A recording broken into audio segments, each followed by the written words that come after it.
Diz assim a Santa Palavra de Deus: se teu irmão pecar contra ti, vai e repreende-o entre ti e ele só.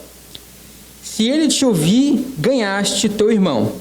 Se, porém, não te ouvir, toma ainda contigo uma ou duas pessoas, para que pelo depoimento de 2 ou 3 testemunhas, toda a palavra se estabeleça.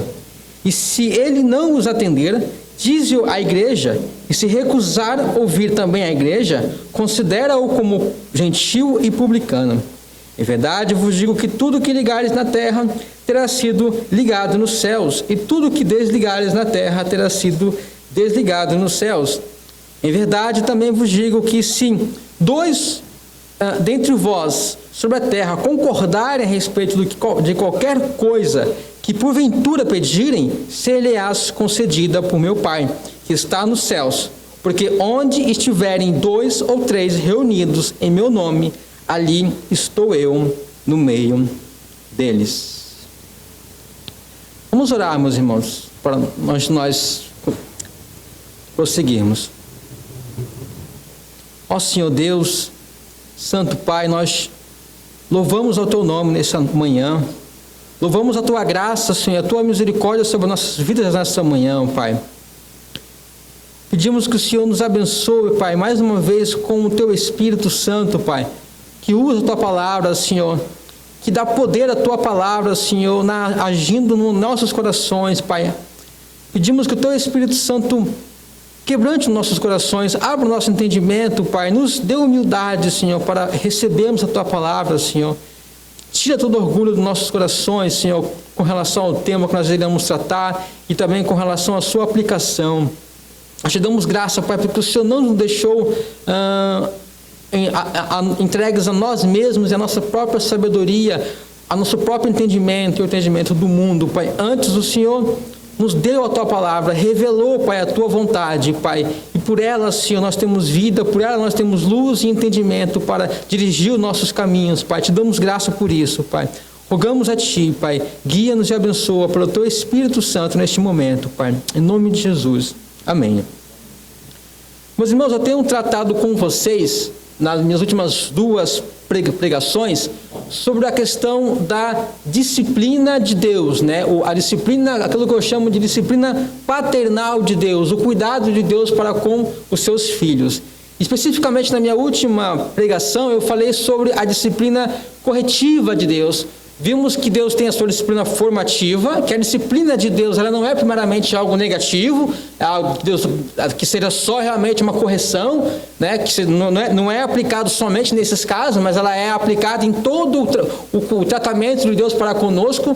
Ela é formativa, ela nos forma, ela nos instrui por meio das circunstâncias, por meio dos sofrimentos, também em outros aspectos, e por meio da igreja, por meio da palavra positiva, da sua instrução positiva na palavra. Mas vimos também que quando não é suficiente, quando nós não estamos dando ouvidos à palavra de Deus, à instrução de Deus, à correção de Deus, de maneira positiva, Ele nos corrige negativamente, através de circunstâncias que Ele move em nossas vidas, e todos nós já temos experimentado isso, embora nem sempre estamos apercebidos disso, né? Deus opera coisas na nossa vida para nos fazer despertar muitas vezes, para nos fazer acordar muitas vezes. E essa é a sua disciplina corretiva que nós vimos. Mas agora existe um outro ponto que eu gostaria de tratar aqui com vocês, também com respeito à disciplina, e que se encaixa perfeitamente dentro dessa disciplina corretiva de Deus, que é a disciplina eclesiástica. Muitos de nós já ouvimos falar sobre disciplina eclesiástica, mas muitos de nós temos muitas dúvidas com respeito ao que é, como funciona, do que se trata, quais são as bases bíblicas da disciplina exercida pela igreja, que é ordenada por Deus para a igreja exercer essa disciplina para com os seus membros. Que disciplina que é essa? Como que ela funciona? Então eu não poderia deixar, meus irmãos, de tratar dessa disciplina eclesiástica justamente aqui onde ela mais tem a sua perfeita ligação, que é com a disciplina corretiva de Deus. E o que nós veremos, o que nós temos que entender, é que a disciplina eclesiástica, ela nada mais é que um instrumento da disciplina corretiva de Deus. Aqui está uma maneira muito importante de nós entendermos e partimos daqui, da disciplina corretiva de Deus, para entender o que é a disciplina eclesiástica ou a disciplina bíblica da igreja. É, meus irmãos, um dos instrumentos que Deus usa, vamos talvez até colocar dizendo, que é um instrumento ordinário de Deus para disciplinar os seus filhos, o seu povo. Deus faz isso primariamente, podemos dizer também assim, por meio da sua igreja. Então, todo o trabalho de disciplina eclesiástica da igreja, nós temos que entender que é Deus corrigindo os seus filhos. Por meio, ordinariamente, da igreja, por meio das instruções positivas que nós veremos aqui, que estão nas Escrituras nos ordenando a isso. E aí está, meus irmãos, precisamos entender dentro desse aspecto da disciplina corretiva de Deus. Uma ilustração que eu vou tentar colocar para tentar ajudar vocês a entenderem, ainda que não sei se eu vou conseguir avançar muito com essa ilustração, mas ela pode ajudar. Não tanto hoje em dia, mas antigamente era muito comum, inclusive na Bíblia isso é muito comum, tanto é que nós tratamos disso na minha última preleção em Hebreus capítulo 12, é muito comum, os pais contratarem tutores, pedagogos, para ministrarem educação e também correção na vida de seus filhos. Todos nós sabemos que quem é responsável pela educação e pela correção dos filhos? Todos nós sabemos pelas Escrituras que os responsáveis, aqueles que devem ministrar educação e correção na vida dos filhos, os pais. Mas nós sabemos também que os pais podem ser auxiliados, e era muito comum antigamente, eu quero destacar isso, os pais contratarem tutores, pedagogos para, debaixo da supervisão e da autoridade dos pais, exercerem essa educação e essa disciplina sobre. Mas, repito, enfatizo isso, não é uma terceirização da educação, porque todo esse processo está sob a plena autoridade e supervisão dos pais. Hoje você pode dizer, não, irmãos, a gente continua fazendo isso, a gente entrega para o Estado nossos filhos para ele educar e corrigir. Não, isso é terceirização, porque não há nossa autoridade sobre o que é ministrado a eles lá, e não há a supervisão nossa sobre o que é ensinado a eles lá. Então, não é a mesma coisa, ok? É claro que nós, como os pais, podemos ter nossos filhos em escolas estaduais, do Estado, e supervisionar esse processo. Podemos e devemos fazer isso, isso é um outro assunto. O ponto é que esse exemplo ajuda nós a entender um pouco do tutor, a entender um pouco como que funciona a igreja. Há uma frase muito antiga de um dos pais da igreja, que já foi repetida por vários homens de Deus na história, que é a seguinte frase: ninguém pode ter a Deus como pai sem ter a igreja como mãe. E a ideia é mais ou menos essa do tutor. Deus tem os seus filhos, Deus tem os seus eleitos, e Deus reúne os seus eleitos por meio do ministério da igreja. A igreja prega e alcança, as pessoas são convertidas pelo ministério da igreja. Então Deus, que é responsável pela nossa educação, coloca-nos debaixo da autoridade e do cuidado da igreja, meus irmãos. A igreja é esse tutor, a igreja é essa que, sendo supervisionado por Deus e debaixo da autoridade de Deus e debaixo das instruções dadas por Deus, cuida, educa, forma e corrige os filhos e as filhas de Deus. Aí está, meus irmãos, o exato lugar onde se encaixa a disciplina eclesiástica na relação com a disciplina paternal do cuidado que Deus tem para com os seus filhos. E uma coisa interessante é como que a disciplina eclesiástica hoje ela é esquecida pela igreja. Nós não entendemos muito disso, não conhecemos muito disso, porque ela é esquecida, ela não é exercida mais pela igreja moderna, meus irmãos. A vaga noção que nós temos a respeito da disciplina eclesiástica é a seguinte: a disciplina eclesiástica é quando a gente faz alguma coisa feia, alguma coisa errada, e a gente fica e o pastor coloca a gente nos afasta da ceia. O pastor nos coloca na quarentena e nós não podemos tomar ceia. Essa é a disciplina eclesiástica na cabeça de muitas pessoas. Uma pessoa pecou, uma coisa grave, não se arrependeu, não vai tomar ceia. Às vezes até se arrependeu, mas não vai tomar ceia. É uma coisa feita bem sem base bíblica, sem clareza. E é só isso que as pessoas entendem hoje em dia, quando entendem alguma coisa sobre o que é disciplina eclesiástica. Mas como nós veremos aqui, meus irmãos, na minha próxima pregação, que eu vou ter uma próxima pregação para poder deixar isso claro, nós veremos que isso só e por si mesmo não é a disciplina eclesiástica que Deus nos ensina em sua palavra. Isso pode ser uma parte da disciplina eclesiástica, mas não é a sua totalidade. Nós vamos ver que ela é muito mais ampla e abrangente, nós precisamos compreender. E aí, então, meus irmãos, isso é uma coisa esquecida hoje, porém, eu quero destacar a vocês a importância da disciplina eclesiástica, porque hoje nós não conhecemos a importância dela. E eu quero deixar isso claro. Eu sei que eu não vou conseguir fazer grande avanço nas minhas pregações aqui, eu não vou conseguir explanar toda a grandeza e a importância da disciplina eclesiástica, mas se eu conseguir mostrar para vocês um pouquinho só, ter um vislumbre da grandeza e da importância da disciplina eclesiástica, eu vou ter feito o meu papel.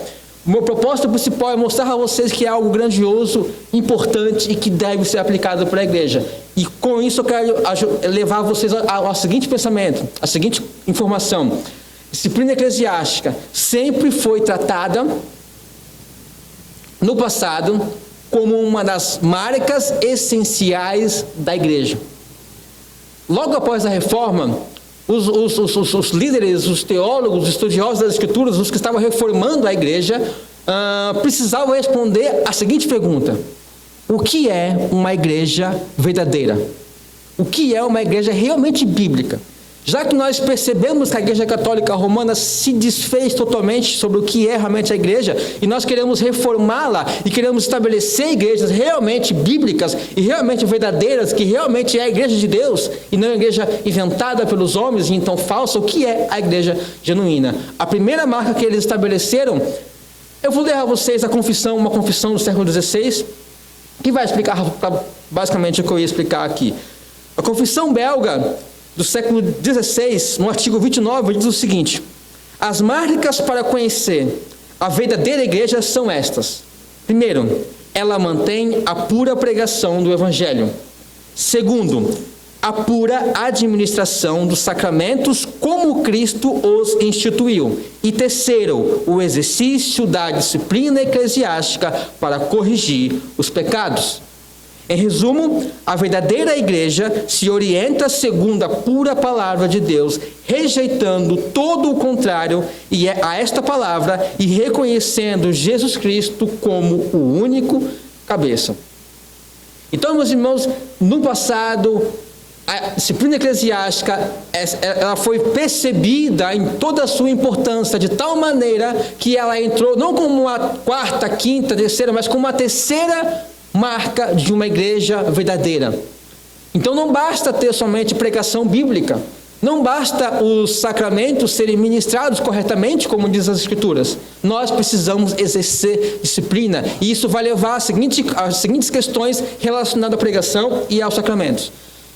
Não basta ter pregação bíblica, é preciso que as pessoas obedeçam, ouçam e vivam de acordo com a pregação que elas estão ouvindo. Não basta confessar a fé verdadeira com a boca e não confessar a fé verdadeira com a minha vida. Não basta ter os sacramentos ministrados corretamente, conforme diz as Escrituras. Aqueles que são permitidos participar dos sacramentos têm que ser pessoas que têm a vida realmente de acordo com o que Cristo colocou do que é um cristão. Quando um cristão que diz que é cristão passa a sustentar crenças que estão em desacordo com aquilo que Cristo ensinou, ou passa a sustentar uma vida que está em desacordo com aquilo que Cristo ensinou do que é um filho de Deus, ele não poderá ter acesso aos sacramentos. Então está totalmente ligado aqui. A disciplina eclesiástica é fundamental para fazer a manutenção, para que a pregação pura da palavra de Deus tenha o seu trabalho completo. E para que a administração dos sacramentos, de acordo com as Escrituras, tenha o seu trabalho completo. Por isso, é uma terceira marca. Uma igreja que não disciplina os seus membros não é uma igreja verdadeira. É isso que eles querem dizer, em outras palavras. Mas, irmão, hoje a gente não vê isso, né? As igrejas não ministram a disciplina eclesiástica como diz as Escrituras, não é? Infelizmente, e aí nós vemos qual é o estado da igreja no nosso tempo. Será que nas igrejas por aí pode ser considerado, que não exerce a disciplina eclesiástica, pode ser considerada a verdadeira igreja? A história da igreja, esses homens colocam isso realmente em dúvida. E por isso nós precisamos atentar para a importância da disciplina eclesiástica, meus irmãos. Então eu quero responder aqui agora com vocês, até o final da minha pregação aqui, 3 perguntas. E agora eu conferi, são 3 mesmo. A outra eu falei que era 6 e aí tinha um erro e era somente 5. Eu tenho 3 perguntas. A primeira dela é: o que é a disciplina bíblica ministrada pela igreja? Aquilo que nós chamamos de disciplina eclesiástica.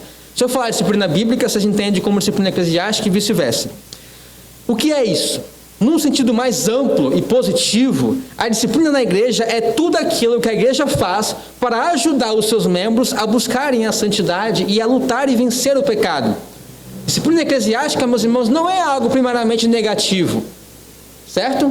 Não é apenas uma surra que o pai dá no filho quando ele faz alguma coisa errada. Esse é o aspecto negativo, que faz parte da disciplina eclesiástica também. Não é só correção, é positiva, é a instrução que vem para nos santificar, por meio da pregação, por meio do ensino, da oração, da adoração corporativa, do relacionamento e encorajamento mútuo que nós devemos ter uns com os outros, assim como a supervisão pastoral, piedosa, são formas de disciplina positiva ou formativa, mas nesse caso, a disciplina eclesiástica. Então a disciplina bíblica de igreja não é algo somente negativo, é tudo aquilo que a igreja faz, meus irmãos, é parte desse trabalho de disciplina, de treinamento, de correção, de instrução que Deus ordenou à igreja de fazê-lo. E eu usei um exemplo há um tempo atrás, na primeira pregação sobre disciplina, que para explicar o que é disciplina, né? Para explicar o ponto, como ela é positiva e não negativa, eu expliquei quando você planta uma plantinha. Eu fiz isso em casa recentemente. Você planta uma pequena muda de árvore, né? É necessário muitas vezes que você coloque uma haste do lado dela, uma haste reta, para que essa árvore possa crescer reta, e você amarre alguns barbantes ali para que ela possa crescer reta. Então esses barbantes e essa haste do lado está fazendo o que com essa muda de árvore? Está disciplinando ela.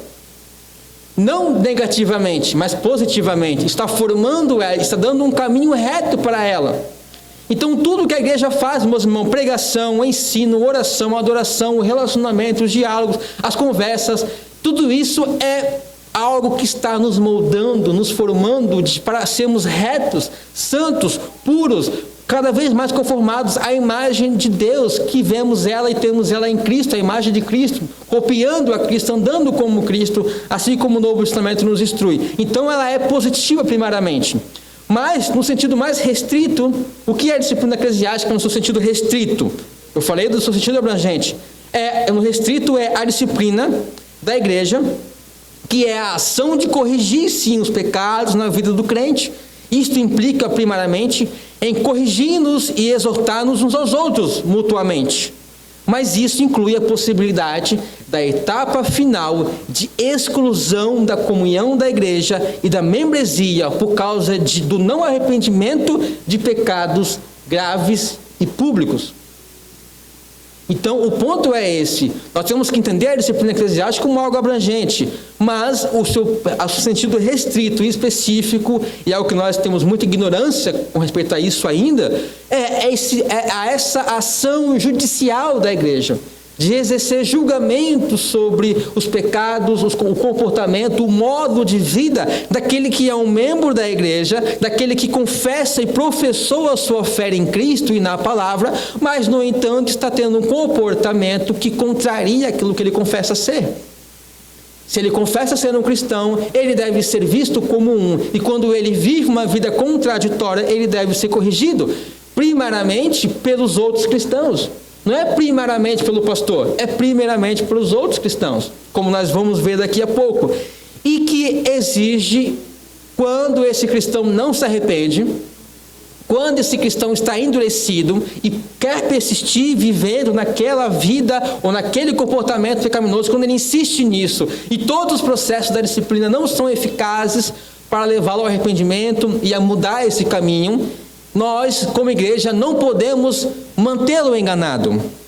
Ele acha que é um cristão, ele acha que está bem com Deus, mas se ele está andando em pecado, ele está enganado. Se a igreja não corrige ele, e se necessário até o último estágio da exclusão da membresia, ele continuará em nosso meio enganado, achando que ele é um cristão, que tem um relacionamento com Deus, que está salvo, que vai morrer e está tudo bem. Quando a igreja corrige nesse último estágio de excluir, de exclusão, é para não deixar essa pessoa enganada. É para mostrar para ela que a situação dela é de perigo. E que se ela quer realmente se relacionar com Deus e ter a sua salvação assegurada, ela precisa rever o modo como ela tem andado.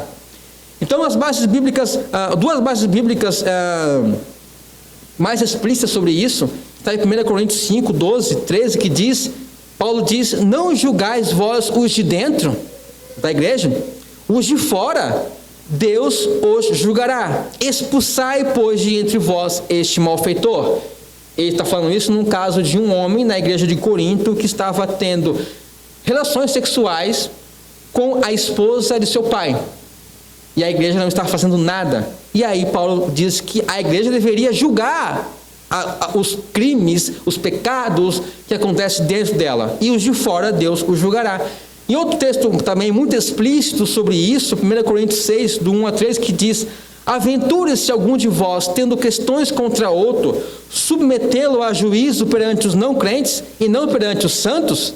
Isto é, vocês têm questões entre si, questões de injustiça, alguém fez alguma coisa errada contra um outro, e vocês vão levar para os juízes lá do mundo para julgar esta causa, e não entre vocês mesmos? Ele está falando, entre os santos? Ou não sabeis que os santos hão de julgar o mundo? Ora, se o mundo deverá ser julgado por vós, sois acaso indigno de julgar as coisas mínimas? Não sabeis que haveremos de julgar os próprios anjos? Quanto mais as coisas dessa vida.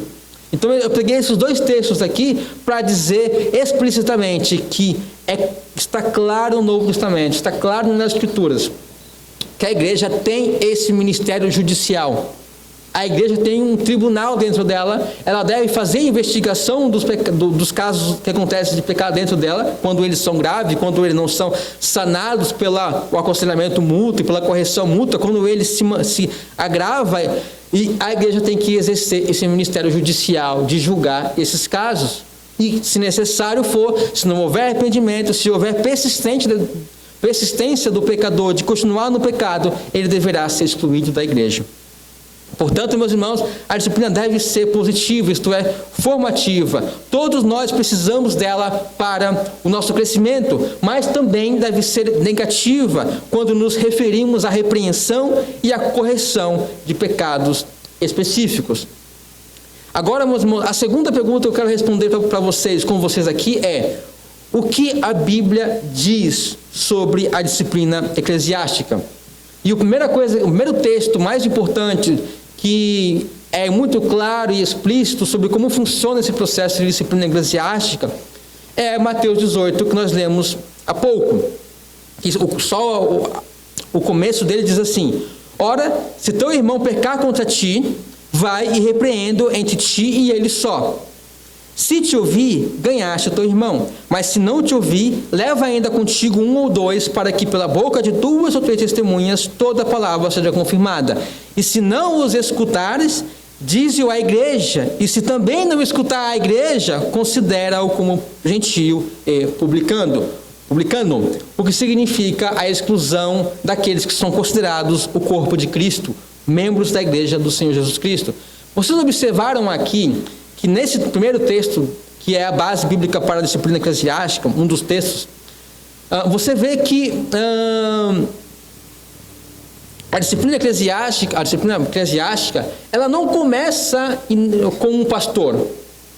Ela não começa quando o membro peca contra o outro, e aí ele vai lá e vai se queixar para o pastor, ou o membro viu alguém pecando um pecado grave, e aí vai falar com o pastor, e o pastor tem que interferir. Ela não começa desse jeito.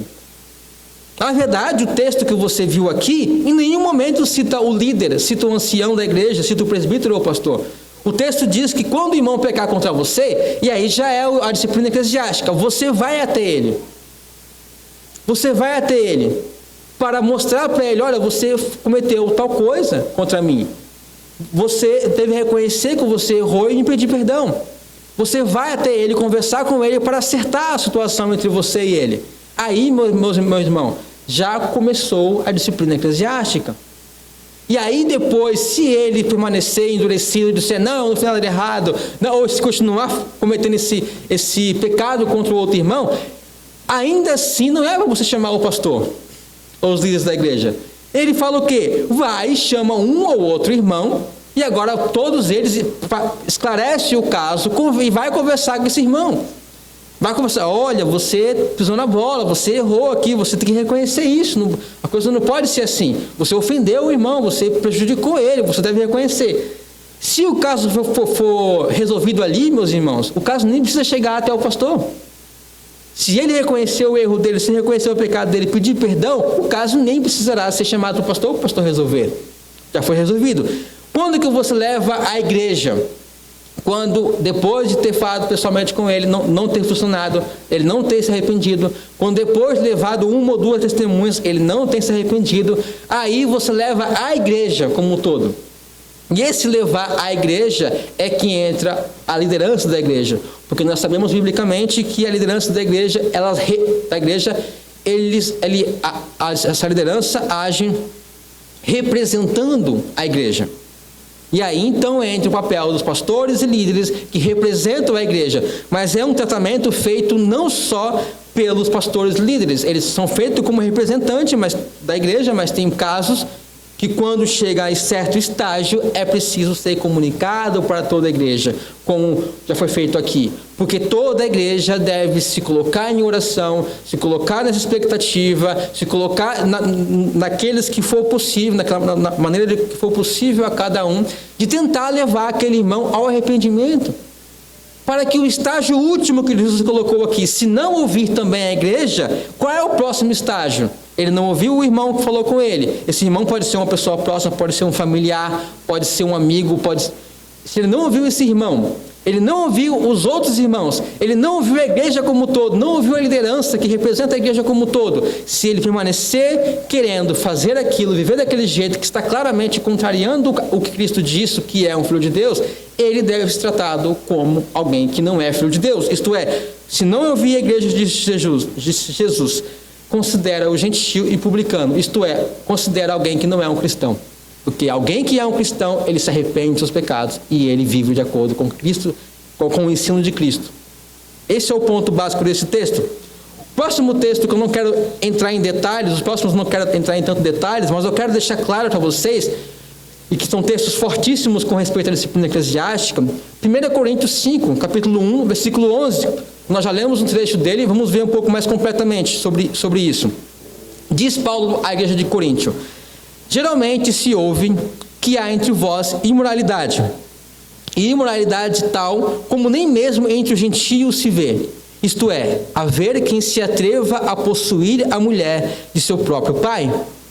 E contudo andais vós ensoberbecidos, e não chegastes a lamentar, para que fosse tirado do vosso meio quem tamanho ultraje praticou? Eu, na verdade, ainda que ausente em pessoa, mas presente em espírito, já sentenciei, como se tivesse presente, que o autor de tal infâmia seja, em nome de Jesus Cristo, reunido vós e o meu espírito com o poder de Jesus Cristo, nosso Senhor, entregue a Satanás, para a destruição da carne, a fim de que o espírito seja salvo no dia do Senhor Jesus. Já em carta vos escrevi, e presta atenção nesse ponto que é importante, já em carta vos escrevi, que não vos associeis com os impuros. Refiro-me com isto, não propriamente aos impuros deste mundo, ou aos avarentos, ou roubadores, ou idólatras deste mundo, pois neste caso terias de sair do mundo.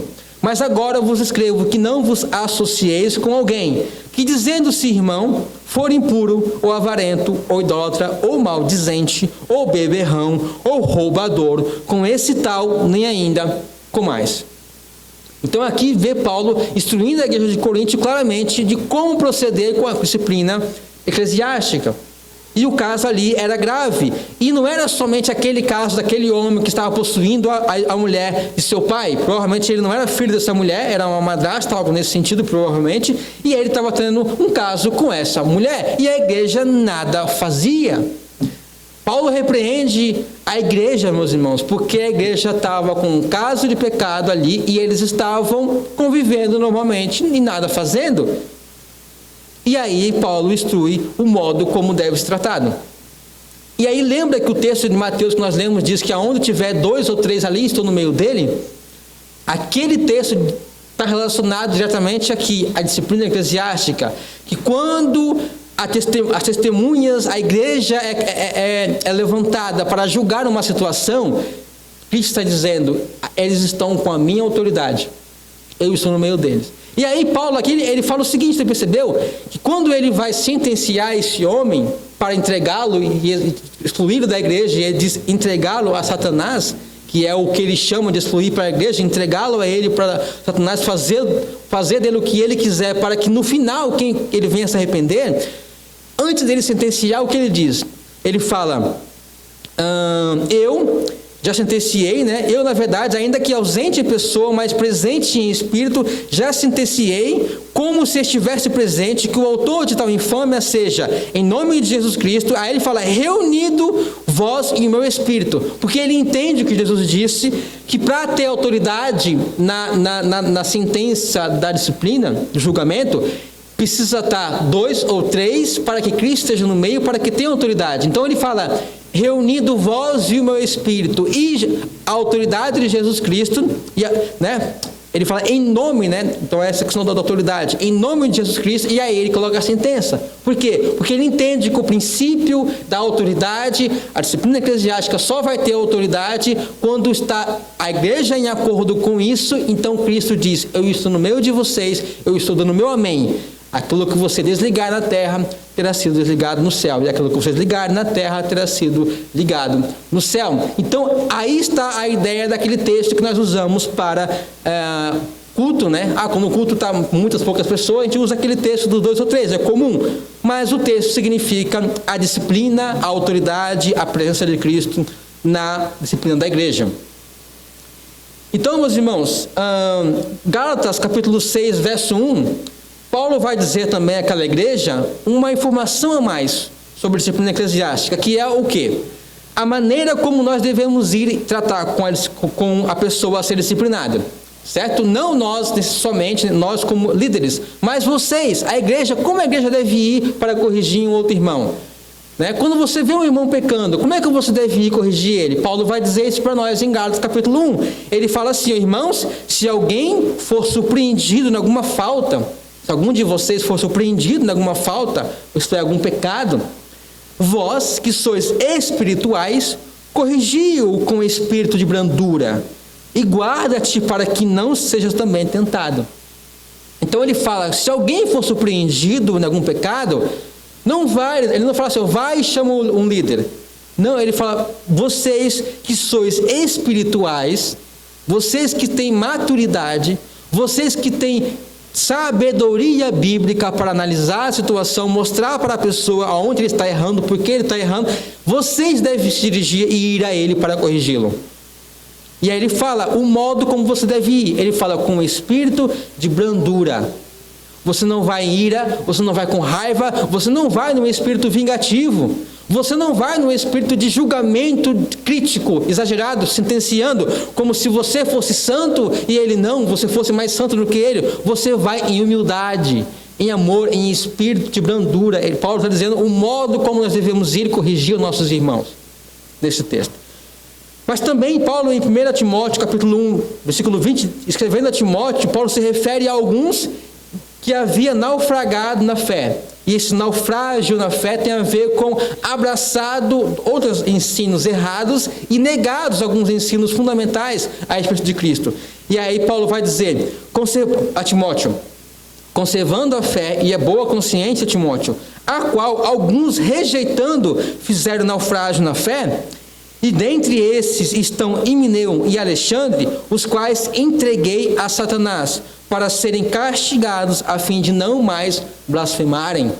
Paulo está dizendo de certos homens que estavam blasfemando a pessoa de Cristo, a pessoa de Deus. E aí Paulo está dizendo que o estágio último da disciplina eclesiástica foi exercido para com aqueles homens. E aí Paulo descreve isso como entregar a Satanás. Paulo entende que toda vez que um membro da igreja precisou chegar a esse último estágio de disciplina eclesiástica, de expulsão, de exclusão da membresia, Paulo entende que isso é um procedimento de entregar a pessoa ao diabo. Muito forte isso, né? Mas é um ensino das Escrituras. Logo veremos um pouco mais sobre isso. 1 Timóteo, capítulo 5, Paulo vai dizer também para Timóteo: e quando um líder da igreja está pecando, o que deve ser feito? Paulo vai dizer para Timóteo também como é que funciona a disciplina eclesiástica no caso dos líderes. Ele vai dizer: não aceites denúncia contra presbítero, senão exclusivamente sob o depoimento de 2 ou 3 testemunhas. Quanto aos que vivem no pecado, esses líderes que estão vivendo no pecado, repreende-os na presença de todos, para que também os demais temam. Então você vê que é ainda mais, tanto quanto rigoroso, a disciplina para com os líderes. Os líderes não estão imunes da disciplina eclesiástica. A igreja deve disciplinar os seus líderes quando eles estão vivendo em pecado. O primeiro passo da disciplina qual é? Não é você expulsar o cara da igreja. O primeiro passo da disciplina é conversando com ele, mostrando para ele. Você não percebeu o que você está fazendo? Você mostra para ele o pecado, esperando que, se ele é um cristão de verdade, ele vai se arrepender e vai dizer: é verdade, eu estou errando, me arrependo disso e vou deixar de fazer isso. Isso é o que é esperado. Mas se todo o processo for feito ele não se arrepender, vai ser necessário ter esse segundo passo aqui de repreendê-los publicamente. Ele vai dizer: e por causa de que os outros temam o perigo do pecado, temam o perigo de andar em pecado, e também vigiem a si mesmo. E aí Paulo falou uma coisa aqui que alguns podem estranhar, que é: não aceitem acusação contra presbítero, a não ser com 2 ou 3 testemunhas. Você pode dizer: contra os presbíteros, né, tem que ter testemunha. Mas na verdade não, meus irmãos. Se você olhar como Jesus diz, capítulo 18, ele também diz que você tem que chamar um irmão ou 2, para que pela boca de 2 ou 3 testemunhas toda a palavra seja confirmada. Então no final o procedimento é o mesmo, mas Paulo enfatiza aqui a cautela que deve se ter com os presbíteros. Por quê? É muito fácil as pessoas não gostarem dos presbíteros, é muito fácil ter gente que não vai com a cara do presbítero, é muito fácil as pessoas quererem dar um jeito de sumir com o presbítero. Então ele coloca uma cautela. E também tem o ponto de que os presbíteros sempre estão em evidência. Então é muito fácil você ver pecado naqueles que estão em evidência. É muito fácil você ver os erros dele. E aí Paulo deixa claro: não aceite acusação contra o presbítero, porque é muito comum os presbíteros estarem sendo acusados lá, a não ser que realmente tenha o testemunho de 2 ou 3 pessoas.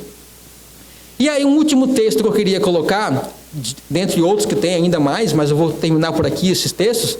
Aparentemente, Paulo escrevendo a Tito, né? Aparentemente algumas pessoas da igreja de Tito, que Tito pastoreava, estavam causando divisão sobre assuntos que não era importante. Paulo escreve então a Tito o seguinte: evita discussões insensatas, genealogias, contendas e debates sobre a lei, porque não têm utilidade e são fúteis. Evita o homem faccioso, ele diz, pois depois de admoestá-lo primeira e segunda vez, pois sabes que tal pessoa está pervertida e vive pecando, e por si mesma está condenada. Então ele diz que aquelas pessoas ali que estavam debatendo, levantando questões que não são importantes na igreja e fazendo divisão na igreja, ele diz que esses homens devem ser disciplinados. E aí ele fala como que deve ser essa disciplina, que é: após advertir o camarada 1 ou 2 vezes, não fala mais com ele, coloca ele de lado. Por quê? Porque ele está delirando, ele está pervertido. E aí ele diz que é assim que se aplica o processo de disciplina. Então está muito evidente para nós, meus irmãos, as 2 áreas em que a disciplina corretiva deve ser aplicada. Quando um cristão que confessa crer em Cristo, e confessa ser filho de Deus, está pecando na área de sua fé, ou seja, está sustentando algum ensino, alguma doutrina que contraria o ensino bíblico, essa pessoa deve ser submetida à disciplina. E a outra área que deve haver disciplina é a área da vida, é a área da conduta, é a área do dia a dia da pessoa, da vida da pessoa, quando ele está vivendo em contradição com o ensino de Cristo. Então, a pessoa, meus irmãos, pode ser disciplinada quando ela sustenta um ensino que contraria as Escrituras. Ela pode estar, não tem nada de errado na vida dela, mas se o que ela está ensinando, ou se o que ela crê contraria o ensino de Cristo, ela precisa ser disciplinada. Ela precisa ser advertida, ela precisa ser corrigida, ela precisa ser mostrada na Escritura o erro dela, e se ela permanecer nesse erro até o último estágio, ela precisará ser excluída da igreja. Da mesma forma, a outra área em que a disciplina bíblica deve ser ministrada é a área da vida. A pessoa crê tudo certinho, ela é plenamente ortodoxa, ela vem em todos os cultos, ela toma ceia, ela é tudo certinho, né? Em termos da ortodoxia ou do que ela crê. Mas a sua vida contraria o que ela crê. Ela está vivendo errado. Isso eu poderia dar exemplos aqui, mas não vou dar, porque aí vai começar, eu posso embaraçar um pouco aqui, e embaraçar vocês também. Mas são coisas pequenas, às vezes, que contraria tudo que você crê. E quando você é corrigido e você diz, não, eu quero continuar fazendo isso. E você é corrigido segunda vez por 2 ou 3 testemunhas. Alguém é chamado, você é mostrado na Escritura que aquilo ali é errado. E você, não, mas eu ainda quero fazer. E aí você é levado para a igreja, aí vai para a liderança, mas você, não, eu acho que está certo, eu acho que eu posso fazer, eu quero fazer.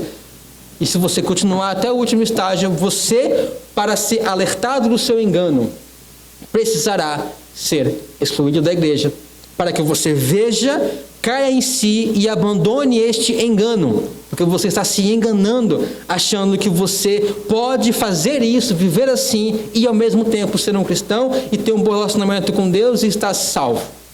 Esse é o ponto. Dr. Martin Lloyd Jones, ele diz o seguinte sobre isso, né? Porque alguns podem considerar isso muito perverso demais. Perverso demais? Não, desculpa. Severo demais. Né? Porque olha o que Paulo disse, olha as sentenças de Paulo no final da disciplina. Paulo fala, para que fosse tirado do vosso meio quem tamanho ultraje praticou. Depois ele diz, seja entregue a Satanás. Depois ele diz, não vos associeis com esse tal. Depois ele diz, entreguei a Satanás. Olha as consequências das disciplinas. Depois ele diz, repreende-os na presença de todos, e foge também destes, e evita o homem factuoso. Então, alguns podem dizer, poxa, Paulo era um homem severo, não é? Mas o que Jesus diz sobre a consequência da disciplina? Jesus diz que aquele que se recusa, no último estágio, né, da disciplina, a ouvir a igreja como um todo, deve ser tratado como gentio publicano. Paulo só estava aplicando o ensino de Cristo, meus irmãos. Então, alguns hoje podem considerar isso rigoroso demais. E se nós queremos ser uma igreja bíblica, meus irmãos, nós teremos que exercer essa disciplina para com todos os membros. Nós precisamos exercer se queremos ser uma igreja verdadeira e bíblica. E se queremos realmente ser uma comunidade que ama uns aos outros.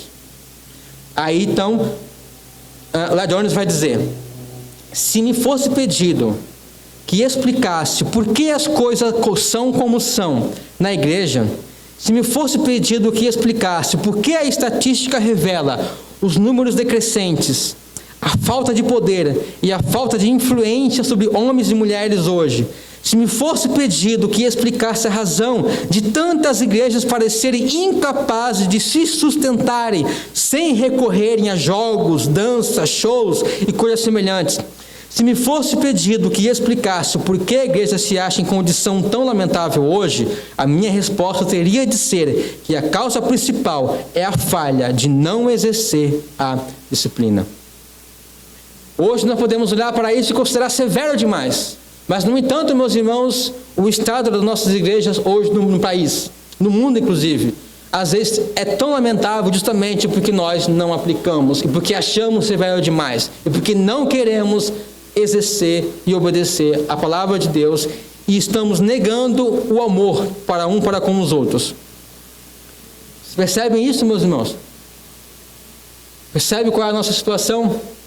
A outra pergunta que eu quero responder é, por que devemos praticá-la, ou qual é o propósito da disciplina eclesiástica? Essa é a terceira e última pergunta. A primeira coisa, meus irmãos, que nós devemos entender, antes mesmo de responder, e também funciona como uma ilustração. A disciplina eclesiástica, ela funciona como um sistema de defesa do organismo. Um sistema de defesa, uma espécie de sistema imunológico da igreja. Certo? Como é que funciona o sistema imunológico? O nosso sistema imunológico. O nosso sistema que Deus nos implantou em nós é fundamental para a nossa sobrevivência. Porque, por exemplo, quando nós temos em nosso corpo uma infecção, qualquer tipo de infecção, qualquer tipo de corpo estranho, qualquer tipo de coisa que irá prejudicar o meu organismo, o que esse sistema de defesa, esse sistema imunológico que tem no meu corpo faz? Primeiro, ele percebe o que está acontecendo no meu corpo, percebe o local, qual é o local, a região onde tem esse vírus, ou essa infecção, ou essa doença que vai estar causando dano para o meu corpo, e que pode prejudicar o meu corpo inteiro. Ele localiza isso e ele vai lá e combate, ataca aquele vírus, aquela doença, e aí cura aquela situação, matando todas aquelas células, aquele vírus, aquela doença ali, mata aquela região ali, e aí depois renova ela para trazer saúde para o corpo.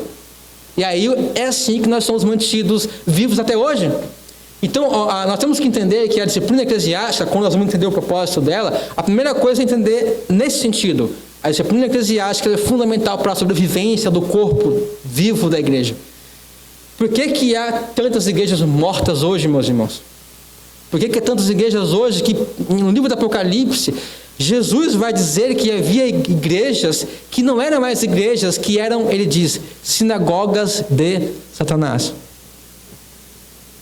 É isso que o Adonis quer dizer. Quando a igreja não exerce a disciplina, ela está sendo atacada por diversos vírus. Que vírus? O que é o vírus? O vírus é o pecado. O vírus é o pecado que ataca a igreja e vai matá-la se a igreja não reagir. Então esse é o propósito mais abrangente. Mais especificamente, nós temos que entender o primeiro propósito é para o bem da pessoa disciplinada, meus irmãos. Quando alguém está vivendo no pecado sem nenhuma advertência, nenhuma exortação, isso funciona como uma espécie de encorajamento a ela. Um encorajamento para que ela continue no pecado e acredite que pode ser cristã e viver daquela forma que nega a Cristo. Isso é o que nós dizemos, meus irmãos, virtualmente, quando nós não exortamos, não corrigimos a pessoa que está vivendo em pecado e não fazemos nada. Nós estamos encorajando ela no pecado. Por quê? Porque ninguém disse nada, então está tudo certo. Entende isso? E só que o pecado não é algo a fazer bem a ela, não é verdade? Paulo vai dizer aos Gálatas o seguinte: ora, as obras da carne são conhecidas e são prostituição, impureza, lascívia, idolatria, feitiçaria, inimizade, porfia, ciúmes, iras, discórdias, dissensões, facções, invejas, bebedices, glutonarias e coisas semelhantes a estas, a respeito das quais eu vos declaro, como já outrora vos preveni, que não herdarão o reino de Deus os que tais coisas praticam. Observam isso? Mas, irmãos, nós somos justificados somente pela fé, irmão Diego. Como que tu está dizendo para nós que as pessoas que estão vivendo na prostituição, na impureza, no ciúmes, iras, bebedeira, glutonaria, essas pessoas, Paulo vai dizer que não herdarão o reino de Deus, o que pratica tais coisas? Nós somos justificados somente pela fé e não pelas obras. Está vendo, meus irmãos, como às vezes nosso ensino carece de equilíbrio? O ponto é o seguinte, meus irmãos, você pode declarar o que você quiser, quantas vezes você quiser, até você ficar roxo, que você tem fé em Cristo e que você é justificado pela fé e está salvo. Mas enquanto você estiver vivendo nessas coisas, você está negando pela sua prática o que você está confessando com a sua boca. E a verdade a seu respeito é que você não herdará o reino de Deus enquanto permanecer vivendo dessa forma. Então isso acrescenta ao ensino da justificação pela fé, e não contraria ele, acrescenta, porque acrescenta em que sentido? Aquele que é justificado pela fé, ele é santificado também. A justificação pela fé não é algo por si mesma, ela é uma coisa completa que vai incluir toda a nossa obra. Nós recebemos o Espírito Santo, somos regenerados, nascemos de novo, e a obra da santificação começa em nós, de maneira que, como somos cristãos, quando alguém adverte você, você percebe e diz, é verdade, eu não posso viver assim, vou abandonar isso. Essa é a postura de quem é justificado. E quando alguém insiste, é isso que Paulo quer dizer, quando alguém insiste e dizer, não, eu sou um cristão e eu posso viver na prostituição. Não, eu sou um cristão e eu posso ser irado, iracundo e xingar todo mundo, e brigar com todo mundo.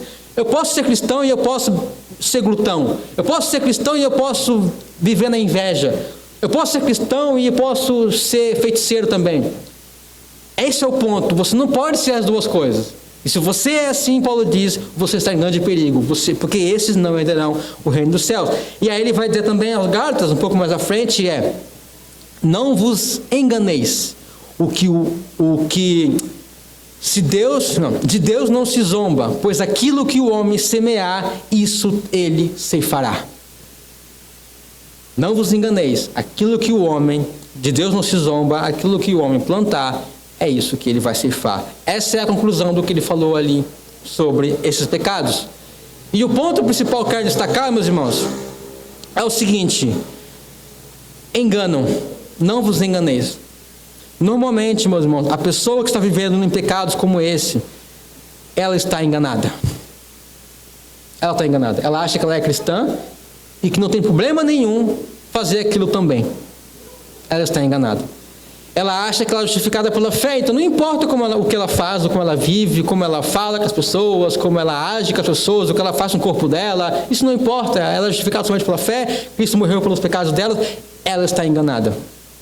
Esse é o grande ponto, meus irmãos. É por isso que o principal propósito para a disciplina eclesiástica é para o bem da pessoa disciplinada, para livrá-la desse engano. Livrá-la desse engano, fazer ela despertar, meus irmãos. É dar um chacoalhão nela e dizer, olha o caminho que você está, é um precipício à frente, você vai cair. É por isso que eu digo que, se nós não exercermos disciplina eclesiástica, nós não estaremos amando uns aos outros. Porque como que eu posso amar alguém e eu ver ela indo para um caminho de ruína e eu não fazer nada para livrar ela disso? Isso não é amor. A comunidade de Jesus é uma comunidade de amor. Por isso ela é uma comunidade que exorta, que alerta e que disciplina e que a exclui para o bem da pessoa. Até, meus irmãos, até o último estágio, até a exclusão, até quando ela é expulsa da igreja, ela é cortada da membresia, até esse estágio é feito para o bem da pessoa. Como assim para o bem da pessoa? Você excluiu ela da igreja, como você vai fazer bem ela? Paulo diz, seja entregue a Satanás, para que no último dia ela seja salva, tenha o seu espírito salvo. E que na melhor interpretação disso significa o quê? Entregue ela a Satanás, para que ela sofra as consequências do seu pecado, para que assim ela caia em si, ela perceba, e nem que seja na última hora, e no último dia, da sua vida, claro, ela venha cair em si, e arrepender-se, e então no último dia ela terá a sua alma salva, embora a sua vida foi uma ruína total. E eu gostaria de ter tempo para explicar um caso desse, que eu conheço, um caso específico deste, a pessoa que era uma cristã, abandonou a esposa, foi viver com outra mulher, a igreja fez toda a disciplina, foi necessário excluir, viveu a vida inteira no pecado, voltou, enganou a mulher de novo, enganou ela, vendeu a casa, roubou o dinheiro, deixou a mulher sem a casa, sem dinheiro, fugiu para viver com a mulher dele, as amantes dele, viveu a vida inteira. Na sua velhice ele queria se matar. Eu não ia contar a história e contei, né? Ele ia se matar. E aí ele vai até a ponte de Londres e ele decide, eu vou dar um fim com a minha vida, eu sou um fracasso terrível, olha a minha vida, o que eu fiz com a minha vida, eu destruí a mim mesmo, destruí a minha família, eu mereço o inferno, eu vou me matar. Ele foi até a ponte, uma determinada ponte de Londres, para se jogar e se matar. E quando ele chega na ponte, no meio da ponte, ele ouve o sino tocar, e ele sabe que na capela de Westminster, Dr. Martin Lloyd Jones iria pregar. Dr. Martin Lloyd Jones foi quem ganhou ele para Cristo em Gales, anos atrás.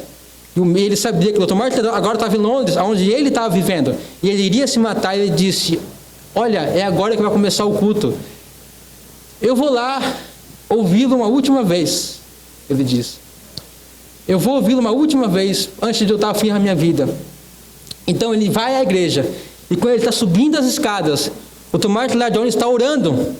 O Tomás de Ladrões, naquele momento, aquele velho homem que viveu no pecado, ele está subindo os degraus e ele escuta a oração do Tomás de Ladrões dizendo: ó Senhor, tem misericórdia dos desviados. E aquela palavra vai como uma flecha no coração dele. E ele percebia que Deus tinha misericórdia dele. Ele ouve a pregação e ele desiste de se matar. E ele se torna um cristão e vive o restinho da sua vida como um bom cristão, impecável, meus irmãos, uma vida de santidade, mas foi só o restinho. O resto da vida dele foi entregue a Satanás. E ele ficou debaixo da autoridade de Satanás e ele sofreu com isso, mas no final a sua alma foi salva. Esse talvez seja um exemplo de dizer que até o último estágio da exclusão, até quando o membro é excluído da igreja, isso é para o bem dela. E o meu tempo acabou, eu iria dizer... é para o bem dos outros cristãos, certo? Paulo vai dizer que um pouco de fermento leveda toda a massa. E quando o pecado é tolerado e é feito vista grossa, todos os outros cristãos são encorajados também no pecado. Não são alertados com respeito à sua correção. Mas quando um membro é disciplinado, os outros cristãos são: opa, eu preciso vigiar também, eu preciso me arrepender. Como Paulo vai dizer, quando você for disciplinar alguém, veja para que você também não seja tentado. É para o bem da comunidade como um todo, é para o testemunho da igreja também como um todo. Assim brilha a vossa luz diante dos homens, para que veja a vossa obra e glorifique ao Pai, vosso Pai que está no céu. A igreja, meus irmãos, é chamada para viver uma vida santificada, a fim de glorificar a Deus. E aí, nós chegamos também ao último propósito, que é talvez o principal. A disciplina eclesiástica deve ser exercida para a glória de Deus, quando refletimos a sua santidade. Pelo contrário, Pedro diz: segundo é santo aquele que vos chamou, tornai-vos santos também, vós mesmos, em vosso procedimento, porque está escrito: sede santos, porque eu sou santo. Não é a nossa reputação, meus irmãos, que está em jogo, primariamente, é a reputação de Deus. Quando uma igreja vive no pecado e não é em nada diferente do mundo, a reputação de Deus é colocada em xeque. Deus não está sendo glorificado aos ímpios ver as boas obras na vida dos seus filhos. Então, nós precisamos exercer a disciplina na igreja para a glória de Deus. Concluindo, meus irmãos, a disciplina bíblica na igreja é apenas obediência a Deus, meus irmãos. É duas coisas: obediência a Deus e uma confissão de que nós precisamos de ajuda, de que não podemos viver a vida cristã sozinhos, nós precisamos um dos outros. Acima de tudo, a nossa santidade tem de refletir a santidade de Deus. A nossa vida, meus irmãos, é uma vitrine que reflete ou não a Deus, mas que deve refletir, somos chamados a isso.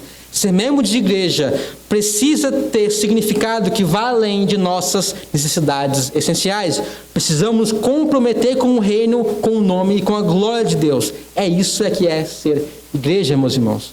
E para finalizar, Levítico 20, 26, o Senhor diz: e semeei santos, porque eu, Senhor, sou santo, e vos separei dos povos, para serdes meus.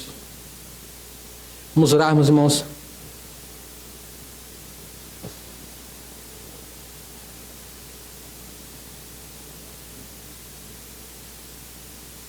Ó Senhor Deus, Santo Pai, mais uma vez nós te damos graça, Pai, pela iluminação da Tua palavra, Senhor. Nós te damos graça, Pai, porque nós sabemos, Senhor, que se nós formos deixados por nós mesmos, Senhor, o nosso caminho somente será a ruína, e a ruína somente, Pai. Não nos deixe, Pai, continuar cegados em nossos pecados. Não nos deixe ser covardes e ajudar os nossos irmãos quando vemos eles no caminho de destruição e de pecado contra Ti, Pai. Não nos deixe ser covardes, Pai. Ajuda-nos a sermos corajosos, Pai, como igreja, Pai, aconselhando uns aos outros, confessando os pecados uns aos outros, falando a verdade uns aos outros, suportando uns aos outros, edificando e aconselhando uns aos outros, Pai. Ajuda-nos a ser igreja verdadeiramente, Pai, a realmente ser uma comunidade que ama uns aos outros, como o Senhor nos ensinou e disse que será a nossa identidade, Pai. Ajuda-nos, Pai, em nossa fraqueza. Ajuda aqueles aqui, Pai, que estão lutando contra o pecado, Senhor, que não conseguem livrar-se dele porque estão amando e apegados a ele, Pai. Ajuda-nos, Pai. Ajuda estes, Pai, para que eles percebam o caminho de destruição que estão seguindo, Pai. Ilumina-os, Pai, antes que seja tarde, Pai, antes que eles se entreguem de vez ao pecado, Senhor. Ó, Senhor, que Tu possa nos chacoalhar, Pai, e nos livrar de nós mesmos, Pai, e da obra do diabo, Pai. Em nome do Teu Filho Jesus. Amém.